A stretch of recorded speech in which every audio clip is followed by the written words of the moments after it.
In a fiery exchange, Cisneros accused Hegseth of using the U.S. military as a political prop for Donald Trump, gutting troop funding, and even mishandling classified data.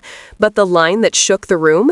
When Cisneros told him straight to his face that he only got his job by sucking up to his boss. Let's unpack this moment, because it wasn't just about an insult. It was about exposing a culture of corruption, loyalty over integrity, and what happens when politics infects the Pentagon. I recognize the gentleman from California, Mr. Cisneros. Thank you, Mr. Chairman. Mr. Secretary, so many topics to cover.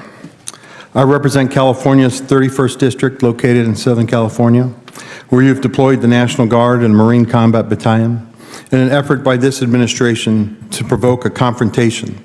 God only knows for what reason. As my colleague from Tennessee mentioned, the military has been activated before by the president, but let's tell the whole story. President Johnson federalized the troops after the governor of Alabama activated them to keep black students out of the University of Alabama. President Johnson did it so the students could attend the university. He did it for the right reason. He corrected a wrong. California did not ask the president for help, and the presence of the military is an effort by this administration to intimidate and incite fear and violence amongst its citizens. You failed at ensuring basic operational security by sharing classified data over an unclassified network. This was blatant, lazy, and put service members' lives at risk. And knowing that your office is a SCIF, I hope you are not bringing in your devices, your personal cell phone, or even your work phone, because that's not supposed to be in there either, right? Your cell phone, into your office to send these signal chat texts. Your blatant lack of basic OPSEC would have gotten you forced you to resign from any other administration. You're requiring 8% cuts across all services, not to save the taxpayers money, but to fund President Trump's pet projects. You talk about quality of life for our service members, but yet you take $1 billion away from the Army that was meant to improve their barracks and their living. You said that money waste, but we don't know that yet because we haven't seen a budget. If the president has projects he wants funding for, you need to come before this body and provide reasoning, not just shift money around. Right now, you are stealing from our service members, robbing Peter to pay Paul. Now you have repeatedly said that you will judge every individual on their merit. Is that true? Unlike the previous administration, you will yes, judge we are focusing simple yes on, or no. For our service Judge members, everybody how on their good they merit. are at their job, yes. But yet you are separating thousands of service members who are performing and doing their job at a high level. They are being separated not based on merit. You know, some of them have been recommended for early promotion and have gotten awards and are doing a great job, but you are separating for no other reason, and frankly, I think you just don't like them. And you are classifying many of them as a national security threat, which is simply not true. You asked the Secretary of the Navy to change the name of the ship, because Harvey Milk didn't meet your definition of warrior ethos. If a Korean War veteran and a Navy diver who gave his life for standing up for his beliefs doesn't meet your definition, I don't know what will. You keep talking about recruiting, but let's face the facts here, right? Recruiting started improving before President Trump even came into office, and the reason that changed was because of the investment that was put into recruiting. Now, I was at the Pentagon at the time, and I know how much we invested in it, and I know how much of the services. And when you take away that investment, you're going to get exactly what happened in President Trump's first administration. In 2019, we had the same recruiting crisis that, back in 2019 when he was president the first time. You continue to attack diversity, but I have always said diversity is about creating opportunity.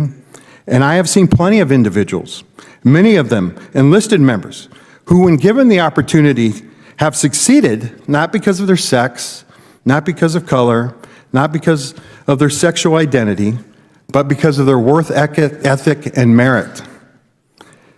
Mr. Secretary, when using your definition of DEI, I think there's only one individual at the Pentagon right now who got his job based on that merit, and that is you, and you got it because of sucking up to your boss, and with that, I yield back. Gentleman yields Congressman back. Gil Cisneros of California didn't just show up to that hearing. He came with facts, receipts, and fire. And Pete Hegseth, Trump's defense secretary, clearly didn't see it coming. Cisneros opened by painting a picture that hit home for millions of Americans, a military being used not as a shield for the people, but as a political weapon. He represents California's 31st District, where Trump has deployed both the National Guard and a Marine Combat Battalion, not at the request of the state, but as a show of force. And Cisneros made sure everyone knew it. He said, quote, "The presence of the military is an effort by this administration to intimidate and incite fear and violence amongst its citizens." That's a chilling statement, because if you step back, it's not just about one deployment. It's about an administration testing how far it can go, seeing if it can use the U.S. military for political theater, not national defense. Cisneros didn't stop there. He said, quote, "The presence of the military is an effort by this administration to intimidate and incite fear and violence amongst its citizens." That's a chilling statement, because if you step back, it's not just about one deployment.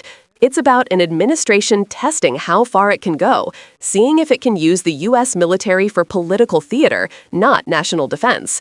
Cisneros didn't stop there. He tore into Hegseth over what he called lazy and blatant security failures, like sharing classified information on unsecured channels. Think about that. The defense secretary, the person in charge of military discipline and operational security, allegedly leaking sensitive data over unclassified networks. If that's true, it's not just incompetence, it's reckless. Then Cisneros hit him with something even more devastating: hypocrisy. Hegseth has been preaching operational excellence and military discipline, but as Cisneros pointed out, he's been violating the very rules he demands others follow. Your lack of basic OPSEC would have gotten you forced to resign from any other administration, he said. And he's right. Then came the gut punch. Cisneros called out the administration's cuts, not cuts to wasteful spending, but to the Army's budget for troop housing and quality of life. He accused Hegseth of robbing the Army of over $1 billion meant for improving barracks, taking that money to fund Trump's political pet projects instead. He said, "You're stealing from our service members, robbing Peter to pay Paul." That's a line that sticks because it speaks to the heart of what's wrong here. This isn't about fiscal discipline. It's about priorities. It's about politicians treating military budgets like their own political slush funds while troops live in mold-infested barracks. Cisneros then challenged Hegseth's entire philosophy on diversity, equity, and inclusion, something Hegseth and others in Trump's orbit have been attacking nonstop. Cisneros reminded him that diversity isn't about politics, it's about opportunity, and that many of America's best leaders, from enlisted members to officers, succeeded not because of their background, but because someone gave them a fair chance. And then, the knockout line. Cisneros looked Hegseth dead in the eye and said, "When using your definition of DEI, I think there's only one individual at the Pentagon right now who got his job based on merit, and that's you. And you got it because you were sucking up to your boss." You could see the shock ripple through the room. Lawmakers looked around. Hegseth froze. The entire hearing went dead quiet. But Cisneros wasn't just throwing shade. He was naming what too many are afraid to say out loud, that Trump's Pentagon is being filled with loyalists, not leaders. People chosen not for skill, but for servitude, not for courage, but for compliance.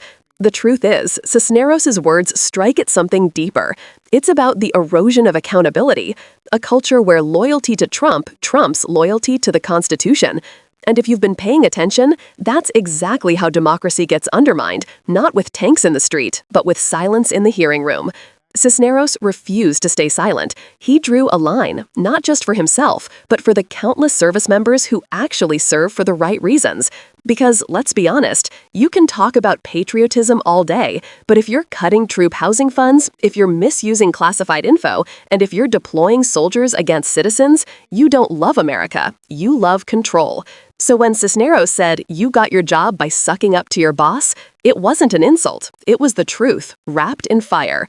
And sometimes, that's exactly what the truth needs to sound like. If only more Democrats came into these hearings with that same level of clarity and backbone, this administration wouldn't be steamrolling our institutions unchecked. Cisneros showed what it looks like when someone calls out hypocrisy, corruption, and cowardice, not politely, but directly. Because this isn't about being polite anymore, it's about being honest. And with that, Cisneros just set the tone for the rest of this Congress. If you agree that truth and accountability matter more than loyalty and lies, make sure you're subscribed, hit that like button, and drop a comment below.